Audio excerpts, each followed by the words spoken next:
여러분 요즘 꽃놀이 참 많이들 다니시죠? 네. 네. 좀 이따가 우리 이문석 작가님께서 봄 여행지 좋은 건 많이 추천해 주실 텐데요.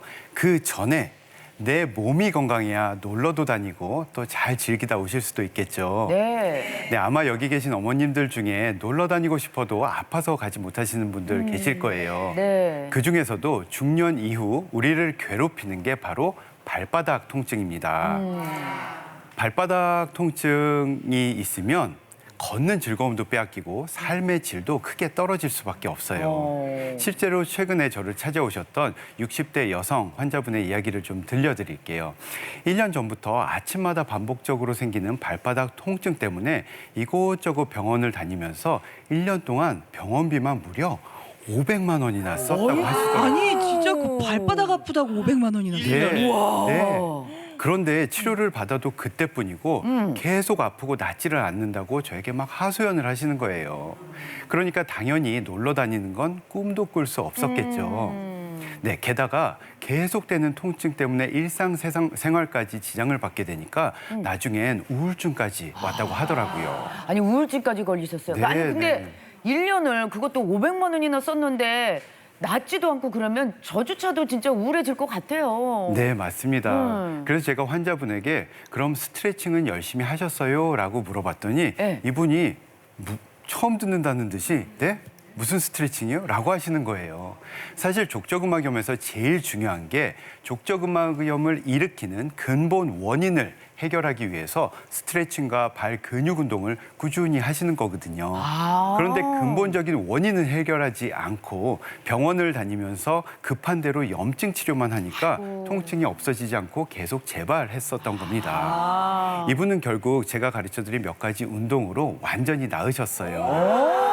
나으셨어요? 네, 그럼요. 아니 이제 운동으로 날 수 있었던 그럼요. 건데. 이처럼 족저근막염은 간단한 운동과 치료로 예방이 가능한 질환입니다. 네. 그래서 오늘은 중년 이후 누구에게나 흔히 찾아올 수 있는 질환 족저근막염에 대해 뿌리까지 제대로 뽑는 방법에 대해 알려드리겠습니다. 네. 뿌리까지 뽑아주신대요. 감사합니다. 네, 족저근막염이 어떤 질환인지 먼저 알려드릴게요.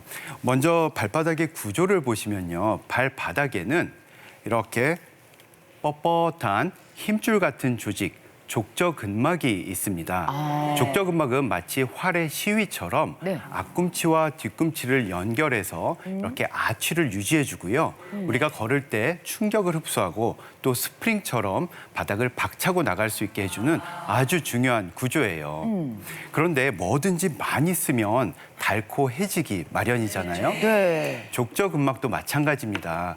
너무 오랫동안 걷고 뛰고 생활하다 보면 미세하게 파열이 생기고 출혈이 생기고 염증이 생겨서 통증을 유발하게 되는데 그게 바로 족저근막염입니다. 그러면 아까 제 환자분처럼 아침마다 발바닥에 통증을 느끼게 되시는 거예요. 네. 근데 저도 아침에 딱 발 디딜 때 가끔씩 아픈데 이게 원래 아침에만 아픈 건지 아니면은 그냥 계속 아픈 건데 유독 아침에 더 아픈 건지. 네, 아침에 일어나서 처음 몇 발자국 걷기 시작할 때 발 뒤꿈치가 아픈 게 전형적인 증상입니다.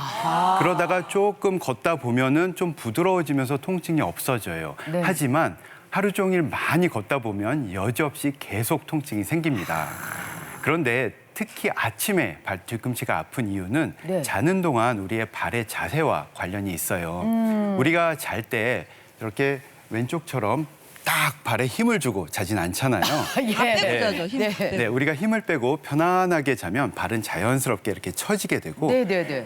족저근막은 함께 이렇게 자연스럽게 오그라들게 됩니다. 그런데 갑자기 일어나서 체중을 싣고 팍 딛게 되면 오그라들었던 족저근막이 확 당겨지면서 미세하게 찢어지게 되는 거예요. 아유 듣기만 해도 아프다. 아우. 아니 근데 이 족저근막염이 왜 생기는 거예요? 네, 네? 중요한 질문을 하셨습니다. 예.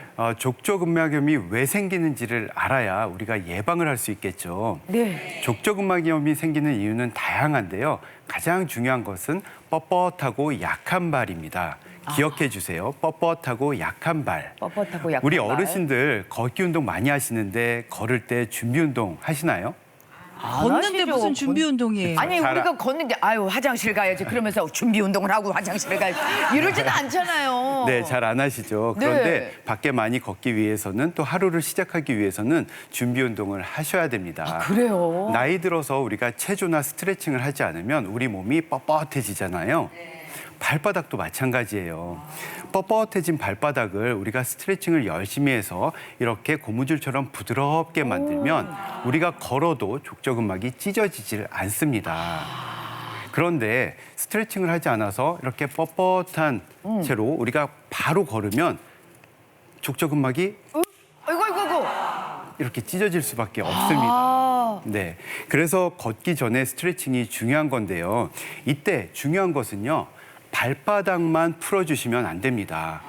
옆에 있는 종아리와 발바닥 그리고 발가락 관절까지 이렇게 충분히 꺾일 수 있도록 모두 부드러워야 족저근막에 무리가 가지 않는 편안한 발걸음이 가능해집니다. 네. 네, 두 번째 이유는요. 발을 지나치게 많이 사용하는 거예요.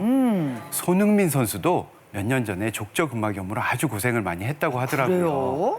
아무리 건강한 사람도 너무 많이 걷거나 뛰면서 발을 혹사시키면 족저근막에 무리가 갈 수밖에 없습니다. 네. 아니 근데 꼭 운동선수가 아니더라도 우리 어르신들은 거의 대부분이 걷는 운동 많이 하시잖아요. 근데 그 걷는 운동 이런 분들도 저기 걷는 거 조심하셔야 되는 거예요? 네, 맞습니다. 아프다고 찾아오시는 분들 자세히 들어보면요.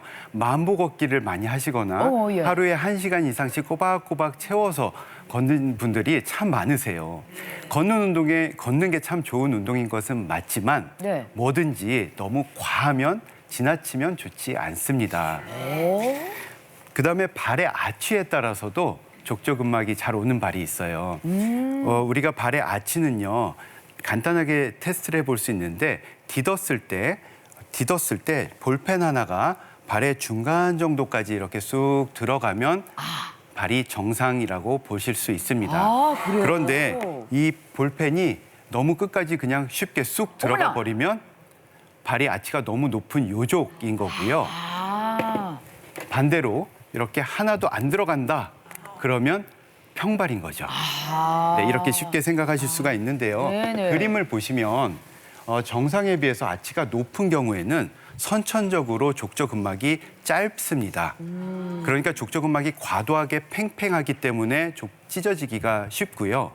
또 반대로 아치가 낮은 평발인 경우에는 족저근막이 과도하게 늘어나기 쉽기 때문에 또 족저근막염에 취약합니다. 네, 그리고 한 가지 더, 체중입니다. 체중은 발 건강과 때려야 뗄 수 없는 관계죠.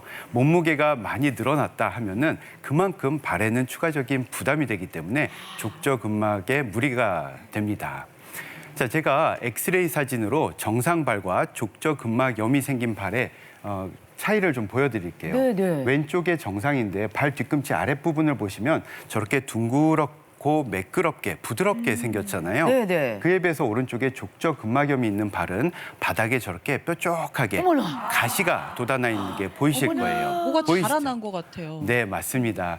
평소에 스트레칭을 잘 하지 않고 많이 걷다 보면은 뻣뻣해진 발 근육과 족저근막이 뼈에 붙어 있는 부분에서 자꾸 뼈를 잡아 당겨요. 어머나. 그래서 뼈가 조금씩 저렇게 가시처럼 돋아나는 겁니다. 아, 가시가 생겼다고 하면 깜짝 놀라서 수술해야 되나요? 라고 그래요, 물어보시는 저거 분들이 떼야 될 것 같은데. 네, 많으세요. 그런데 꼭 없애야 되는 건 아닙니다. 안 아파요, 저게요? 네, 가시가 있더라도 통증은 없어질 수 있으니까 너무 신경 쓰지는 않으셔도 됩니다. 아, 아니 그러면은 내가 족저근막염인 것처럼 의심이 된다. 그러면 저렇게 병원 가서 엑스레이를 한번 찍어보는 게 좋을까요, 선생님?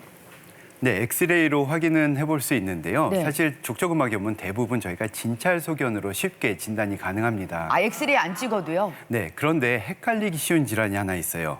바로 지방 패드 위축 증후군이라는 건데요. 네, 이 발바닥에는 원래 지방이 두툼하게 있어서 쿠션 역할을 해줘야 됩니다. 네. 그런데 나이가 들면서 이 지방이 얇아지게 되면 쿠션 역할을 하지 못하니까 충격이 그대로 전달이 돼서 발 뒤꿈치가 또 아프게 돼요. 이 아픈 위치로 저희가 감별을 할 수가 있는데요. 제가 네. 여기 스티커를 좀 붙여왔어요. 제일 아픈 부위를 이렇게 눌러봤을 때 가장 아픈 부위가 발 뒤꿈치 정중앙 이렇게 딱딱한 뼈가 만져지는 부위면 이것은 지방 패드 위축 증후군의 가능성이 더 높고요. 네. 그 위치보다 조금 앞쪽 안쪽에 이 빨간 스티커가 있는 요 부위가 아프면 이것은 족저근막염일 가능성이 더 높습니다. 그렇군요. 근데요, 이거 족저근막염은 그냥 둬도 저절로 낫는다 이런 이야기 있던데 그냥 놔둬도 되지 않을까요? 네, 아주 중요한 지적해 주셨어요. 족저근막염은 사실 저절로 낫는 병입니다. 네, 그런데 많은 분들이 왜 잘 낫지 않는다고 그렇죠. 지긋지긋하게도 안 낫는다라고 표현하시는 거는요. 지금 있는 염증은 가만히 두면 저절로 낫는데 문제는 우리가 족저근막염을 유발했던 근본 원인을 해결하지 않고 그대로 원인이 있는 상태로 우리가 안 걸을 수 없잖아요. 네. 계속해서 매일 걷다 보면 새로운 손상과 염증이 재발하는 거예요. 염증이 쪽에서. 계속 생기는 거예요. 네, 그래서 우리가 겉으로 느끼기에는 참 안 낫는다라고 느끼는 거죠. 그래서 중요한 것이 바로 근본 원인을 해결해서 네. 재발을 방지하는 겁니다. 일시적으로 증상이 없어졌다고 나은 게 아니네요. 그렇죠. 그렇군요. 네, 그래서 족저근막염 치료에 대해서 제가 말씀을 드릴 텐데요. 네. 족저근막염 치료는 크게 두 가지로 나뉩니다. 병원에서 할 수 있는 치료와 집에서 할 수 있는 치료인데요. 우선 병원에 오시면 저희가 뭐 약물 치료, 주사 치료, 또 체외 충격파 치료 등등이 가능한데요.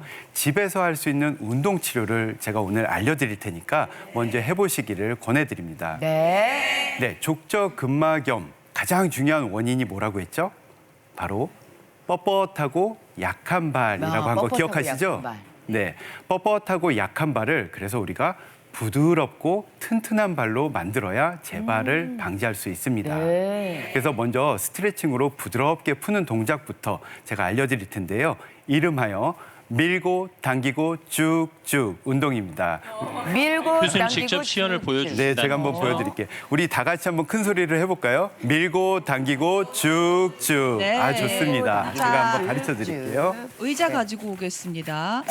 어머, 선생님 정말 편한 신발을 신고 오셨네요. 네, 제가 발을 보여드리려고 벗고 왔는데요. 자, 먼저 시청자분들도 같이 한번 따라해 보셨으면 좋을 것 같아요. 네. 자, 아픈 발을 이렇게 올려놓습니다.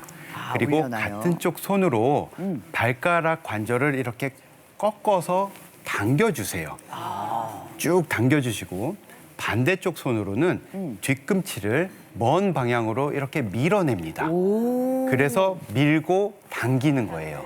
밀고 당기고. 쭉쭉. 쭉쭉은 조금 있다가 아 조금 있나요? 아 그래요? 이렇게 이 자세로 한 10초, 15초 동안 이렇게 하시면 아까 제가 세 군데 종아리와 발바닥 그리고 발가락 관절까지 다 늘어나야 된다 그랬잖아요. 이 세 가지가 동시에 늘어나는 운동이에요. 오, 시원한데요? 네, 굉장히 시원합니다. 네네. 그리고 나서 그다음에 이제 쭉쭉이 들어가는 건데 쭉쭉은 뭐예요? 뒤꿈치를 밀었던 손을 떼서 네. 발바닥을 만져보시면 빳빳한 힘줄 같은 조직 족저근막이 만져지는데 네네네. 이 족저근막을 손가락으로 이렇게 쭉쭉 문질러 주셔도 되고요. 아유 선생님 좀 아픈데요? 아니면은 마사지 도구를 이용해서 이렇게 쭉쭉 문질러 주셔도 좋습니다. 선생님. 선생님 뭘로 네. 하고 계신 거예요? 선생님 한 번만 보여주세요. 네, 다시 한번 이런 보여주세요. 마사지 도구 아, 나 이렇게 이거 마사지 도구가 발사기 같은 휴게소에서 거예요. 봤어요. 휴게소에서. 맞습니다. 휴게소에서 봤어요. 저도 휴게소에서 샀어요. 네네. 이렇게 아 근데 쭉쭉 손으로 문질러 이렇게 주시면 밀어도 되는데 아픈데요, 조금? 네, 아프신 분들이 많으세요. 네. 네, 아픈 분들도 너무 아프지 않은 범위 내에서 참을 만한 범위 내에서 꾸준히 하다 쭉. 보면 족저근막이 점점 부드러워지면서 통증이 사라지게 됩니다. 네, 그다음에 부드럽게 만들었으면 이제 발을 튼튼하게 네. 만들어야 되겠죠. 발 근육을 강화하는 운동을 가르쳐 드릴게요. 네네.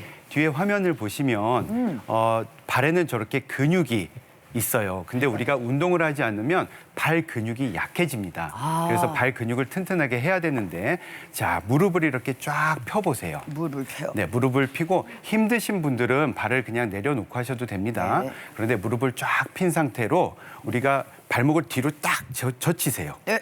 그 상태로 우리가 주먹을 꽉 쥐었다가 펴듯이 네. 한번 발을 꽉 웅크려 보세요. 있는 힘껏 웅크려 보세요. 예. 네, 그러면 발이 막 이렇게 쥐나듯이 힘이 들어가는 게 쥐가 느껴질 났어요, 거예요. 지금. 아, 저도 좀. 그 다음에 발가락을 쫙 펴주세요. 와, 발가락 사이사이가 벌어지게. 쫙 벌어지도록 쫙 벌려주세요.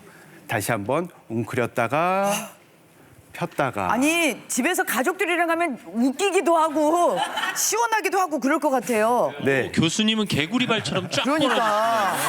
네. 와. 이렇게 10번 정도씩 해주시면 좋고요. 네, 이런 운동은 발이 아픈 적이 없는 분들도 강력 추천입니다. 네. 평소에 꾸준히 하시면 족저근막염 예방에 큰 도움이 됩니다. 오, 감사합니다. 감사합니다. 지금 보니까 교수님이 발이 참 잘생기셨네요. 그러네요. 혈색도 아주 좋고요. 얼마나 관리하셨겠어요. 예. 발이 미남이세요. 네. 감사합니다. 저희 많은 분들이 궁금해하시는 것들을 또 속 시원히 해결해 주셨네요. 그러니까요. 네네. 네. 자, 그러면 질문을 한번 드려보도록 하겠습니다. 저희 할머니는 집에서 덧신이나 수면 양말 꼭 신으십니다. 이것도 혹시 족저근막염 예방에 도움이 될까요? 물어보셨어요. 네, 수면 양말과 덧신은 발을 따뜻하게 유지해서 혈액순환을 좋게 하는 효과가 있죠. 하지만 족저근막염에 직접적인 도움이 되지는 않습니다. 족저근막염 예방을 위해서는 두껍고 푹신한 슬리퍼를 신으시는 게 좋아요. 슬리퍼. 특히 어르신들은 발바닥에 살이 없어서 충격 흡수가 안 되는 경우가 많은데 그러면 족저근막에도 무리가 가게 됩니다. 그래서 실내에서도 맨발로 다니시는 것보다는 항상 푹신한 슬리퍼를 신으시는 게 족저근막염 예방에 도움이 됩니다. 어떤 분은 쿠션 좋은 실내용 운동화를 신는 분도 계시던데 네. 족저근막이 좀 고질적으로 아프신 분들은 그런 것도 도움이 될까요? 네, 그렇습니다. 그런 것도 좋습니다. 네. 네. 쿠션 있는 게 중요하네요. 실내용 신발을 네. 잘 갖추셔야 되겠네요. 오늘 명확한 설명 잘 들었습니다. 감사합니다, 교수님. 감사합니다. 네.